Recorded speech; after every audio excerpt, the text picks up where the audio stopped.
առանց թույլ տալու, որ կինը գոնե իր հագուստը փոխի, այլ բան չեմ ասում, առանց թույլ տալու, որ իր հագուստը փոխի, բերման են ենթարկել բաժին։ 2 օր շարունակ շուրջերկրյա ճանապարհորդություն են իրականացրել էլ հիվանդանոցներով, էլ ԶՊՎ-ով, էլ բաժնով, վերջին հանգրվանը եղել է Աբովյան քրեակատարողական հիմնարկը։ Պարոն Պողոսյան, դուք պետք է ուշադիր լինեք ձեր բառերի նկատմամբ։ Դուք այս ամբիոնից լինելով քննչական կոմիտեի ղեկավար, ասում եք, որ բազմաթիվ քրեական գործերով անցնում Լիլիթ Աղեկյանը։ Ես ընդմիջման ժամանակ հասցրել եմ ճշտել, բազմաթիվ քրեական գործերով չի անցնում Լիլիթ Աղեկյանը։ Դուք ասում եք, դուք Լիլիթ Աղեկյանին մեղադրում եք հանցագործության մեջ։ Եթե ես չեմ սխալվում, մեր երկրում դեռևս մարդուն հանցագործության մեջ կարելի է մեղադրել, եթե կա դատարանի ուժի մեջ մտած վճիռ։ Պարոն Պողոսյան, դուք օգոստոսին հանցանքների մեջ է մեղադրում պարոն Պողոսյանը Լիլիթ Աղեկյանին, հանցագործ է անվանում։ Դուք օգոստոսին, պարոն Պողոսյան, դուք օգոստոսին գործ ուղարկել եք դատարան, հետո ձեր ուղարկած գործի հետևից չեք գնացել։ Մինչև այսօր նիստ տեղի չի ունեցել։ Տուժողները, մարզի դատախազը եւ դատախազի տեղակալը հրաժարվել են իրենց կարգավիճակից։ Դուք այս պայմաններում կանգնում եւ այս բարձր ամբիոնից լինելով քննչական կոմիտեի ղեկավար հայտարարում եք, որ կինը անցնում է բազմաթիվ գործերով, ձևակերպումը ձերն է, եւ ասում եք, որ հանցագործ է ինքը։ Լուրջ եք ասում։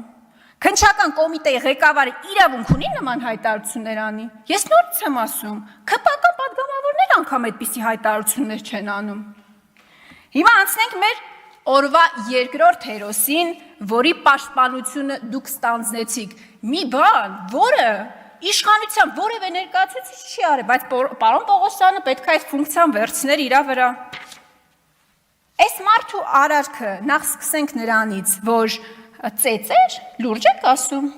15 հոգով մեկի վրա հարձակվում են Թաղապետարանի շենքում, գործը հարուցվում է ծեծի հատկանիշներով, հա, որ հետո մեղմ պատիժ սահմանեք։ Ես անկեղծ եմ ասում, դուք ինձ պաշտպանեցիք այս Թաղապետին, որ քիչ ամենում հավակնեք Արամ Զավենի Հանրապետության կուսակցության խոսնակի պաշտոնին։ Կարող եք ճշտել, եթե ազատ է համատեղության կարգով, նաև կարելի է ստանձնել խոսնակի պարտականությունները։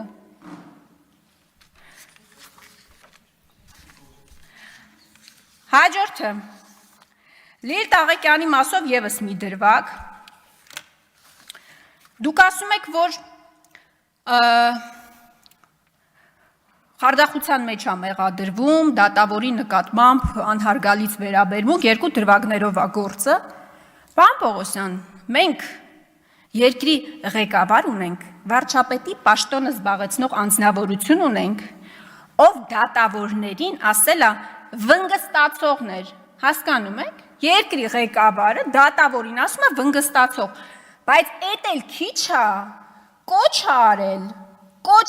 լինելով վարչապետ, արգելափակել դատարանների մուտքերը եւ ելքերը, ուզում եմ հասկանալ, խոչընդոտելը Լիլիթ Աղեկյանի, լրագրող Լիլիթ Աղեկյանի, դատարանի դալիճում արված տեսանյութն է, բայց երկրի վարչապետի կողմից դատարանի մուտքերը եւ ելքերը արգելափակելու կոչը չի, դա է ձեր արդարադատությունը։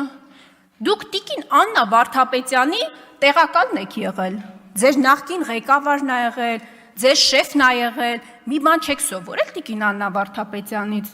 Մարդուն հարց են տալիս, ասում են, տիկին դատախազ, սենց հոդված կա, հնարավոր է, որ սենց հոդվածով մարդու նկատմամբ քրեական հետապնդում հարուցվի։ Դու դատախազն ես, դու մարդ ես, ով հանրային քրեական հետապնդում է հարուցում։ Ասում եմ, ես չեմ կարող մեկնաբանեմ։ Բայց դուք ստեղ իշխանական բոլոր արատները եկաք սրբագրեցիք, պարոն Պողոսյան։ Աշոտ Սիմոնյանի մասով հերքա մանիպուլացնեք։ Ամբողջ հանրությունը, այո, տեսել է, թե ինչա տեղ ունեցել Աշոտ Սիմոնյանի հետ։ Ինչ է նշանակում, Աշոտ Սիմոնյանը չի եկել բողոք տալու, Աշոտ Սիմոնյանը շատ պարզ բան է ասել է կա մեղադրյալ, ասել են չկա մեղադրյալ, բա Աշոտ Սիմոնյանը պետք է այդ կապիկությունների մասնակիցը դառնալ, այսինքն, պարզ չի ելքի ինչ էր լինելու այդ գործի, կամ ես ձեր նախկին ղեկավարին, տիկին Աննա Վարդապետյանին, հարց եմ տվել, ասել եմ տիկին դատախազ, դուք բացառիկ հնարավորություն ունեք, իրավունք ունեք, լիազորություն ունեք, հանրային քրեական հետապնդում հարուցելու ոստիկանի նկատմամբ ձեր տեսած, աչքի տեսածով, այն տեսանյութերով, որոնք առկա են, ինքը դա կարող է անի, այսինքն դրա համար Աշոտ Սիմոնյանի քննչական կոմիտե գնալը պետք չի բացարձակապես, եւ այդտեղ տիկին Վարդապետյանը մեծ մանիպուլյացիա արեց, ասեց դե տեսանյութը ապացույց չի, հետո այդ տեսանյութը պետքա զննենք, որ ինքը դառնա զննված տեսանյութ, հետո նոր որոշում կայացնենք։ Պարոն Պողոսյան, սա է ձեր արդարադատությունը եւ վերջում, քանի որ ես հարց տալու հնարավորություն չունեցա, ես ձեզ պետքա հարցնեմ, թե ինչ եղավ ի վերջո այդ 1 տոննա կոկայինի գործը, պարոն Պողոսյան, ինչ եղավ այդ գործը, իշխանական պատգամավորները ընդդիմության վրա մունատ են գալիս, ասում են ոնց է Միրան Պողոսյանը 1 տոննա կոկային անցկացրել Հայաստան, հիմա ես եմ ձեր վրա մունատ գալիս, բայց ձեզնից ինչ իշխանություն, որ նախկին իշխանական ներկայացուցիչը, որը մի հատ է գտնվում է հետախուզման մեջ, 1 տոննա կոկային է անցկացնում Հայաստանի Հանրապետություն, նույնց եմ ասում, Հայաստանում ֆիզիկապես չլինելով, բայց ձեզնից ինչ իշխանություն։ Որևէ մեկը, հարցս հետևյալն է,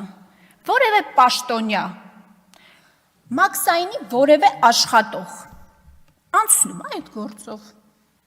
Ես գիտեմ պատասխանը, չի անցնում։ 1 տարին լրացել է այդ գործի, ոչ մեկ չի անցնում։ Այսօր որևէ մեկը կալանքի տակ չի գտնվում այդ գործով։ Մինչդեռ Լիլիթ Աղեկյանին դատավորին կոռուպցիոներ ասելու համար եկել են գիշերազգեստով ու հողաթափերով 78-ամյա իր խնամքի տակ գտնվող կնոջ ներկայությամբ հանել են իր բնակարանից ու 1 ամսվա կալանքի որոշում են տվել։ Սա է ձեր իշխանությունը։ Շնորհակալ եմ։